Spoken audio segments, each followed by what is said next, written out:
Hello everyone, welcome to the class. I am your computer teacher. Today we are going to start our next topic, that is about how to create an object. So before discuss about the creating objects, we have to discuss about the three terms: declaration, instantiation, initialization. What is the meaning of declaration? It is used to declare the type of the object. When we declare the class, that is called declaration. And what is instantiation? When we create a new object by using the new operator, then that process is called instantiation. And what is initialization? When we are giving the value to an object, then that process is called initialization.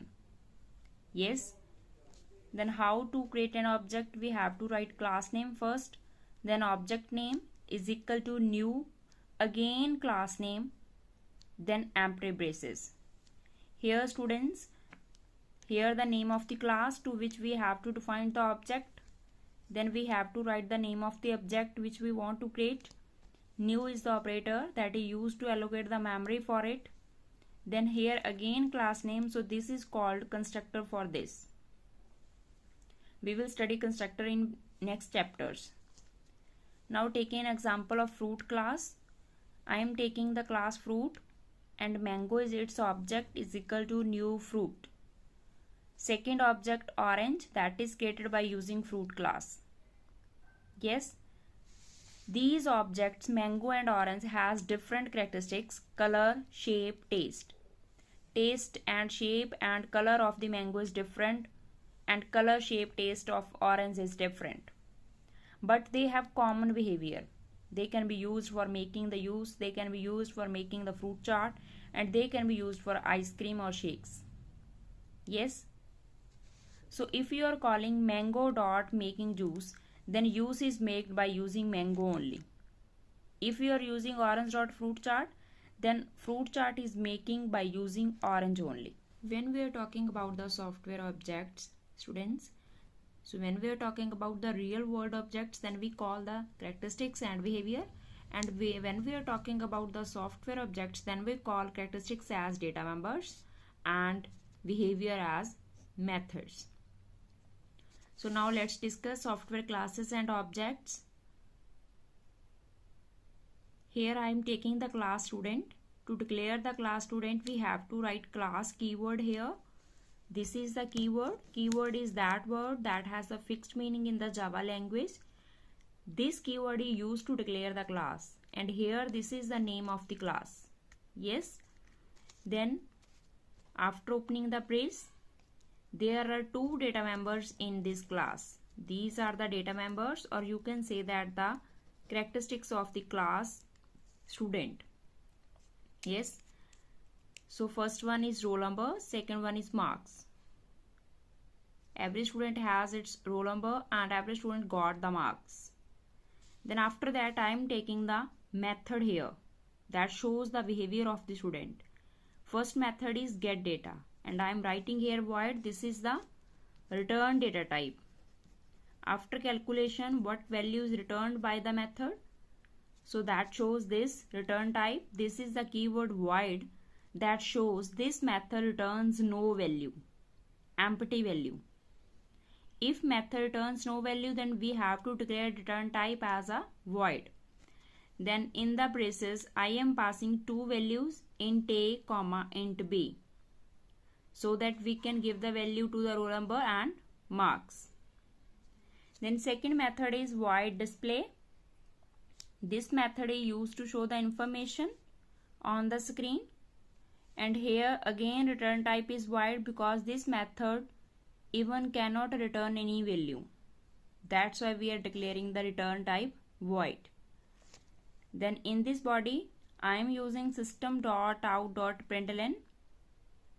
As you know about this statement, you have done in previous classes. I am telling again, system is the class name, out is the object, and println is the method here that is already defined in the system class, and this method is used to display the information on the screen. Here जो commerce के under है, that is the message that is displayed as it is on the screen, and plus R number क्या show करेगा, the value that contains inside the R number. Same marks are displayed on the screen by this statement. After writing both the methods, I am declaring the main method here. Without main, execution is not possible, so we have to declare the main method. Public static void main. Why I am writing here public keyword? There are three keywords beta, public, static and void. Why I am declaring public? Because this main is accessible to anywhere. Static means no need to create any object to call this method. Yes, and void means it return no value. And in the braces we have to pass the command line arguments that are string args. Inside the main, first thing, I am creating the object of the student class. Here object is S1 and student is the class name as we have declared. Yes, S1 is the object name, is equal to new. This is the operator or keyword that is used to create an object and it is used to allocate the memory to an object.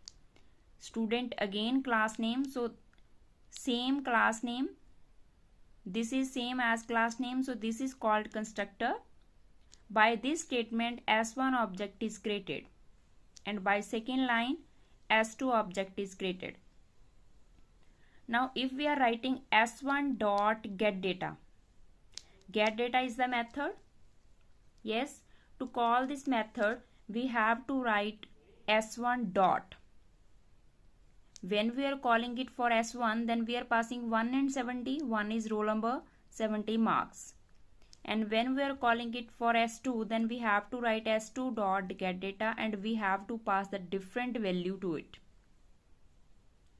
Students, when we are calling S1 dot display, then it shows the value roll number 1 and 70 marks. And when we are calling S2 dot display, then it shows the roll number 2 and marks 80. See this program beta that we have done. This declaration of class is called declaration process, and when we are creating the object, this is called instantiation, and when we are giving value to the data members, this is called initialization. Now we have to discuss about some terms that is related to class. First one is the attributes of the class.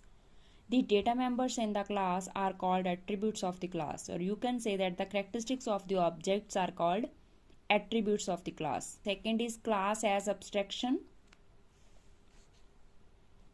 An abstraction is thinking based on general idea rather than real world things. There can be many classes defined for an object. Yes, so that's why it is called a abstraction. Abstraction means hiding the background detail and shows the essential detail only. Third one is class is an object factory. Students, what is factory? Factory is defined as the workplace where machines are deployed to produce some items, yes, of similar type. कोई भी product बना रही है machine, that machine है जो वो similar type के product बनाएगी. ऐसे थोड़ा ना एक बार प्रोडक्ट डिफरेंट होगा, सेकेंड टाइम डिफरेंट होगा. yes, but in object oriented programming class is equivalent to factory because once the class is declared and when we create any object of that class, और उस object के अंदर वही characteristics और वही data members होंगे जो क्लास ने डिफाइंड किए हैं. So that's why we are calling class is an object factory. Next one is class is a user defined data type. Why it is called user defined? Because user has to be declare it, user has to be specify what are the characteristics in it and what are the behaviors in it. Yes, next is class is a composite data type. A class is defined with the number of data members of different types. As we have done in example, we are taking roll number, marks, and we can take name, we can take age of the student. So all the data members are of different type. So that's why we can say that it's a composite data type. Composite means it takes different types of data. And last is object is a instance of class. Yes, in Java language, each object that we have to create here, created object is called instance of that class. And the process of creating the object is called instantiation. That's all, students. Thank you so much. Stay safe and healthy at your home. Goodbye.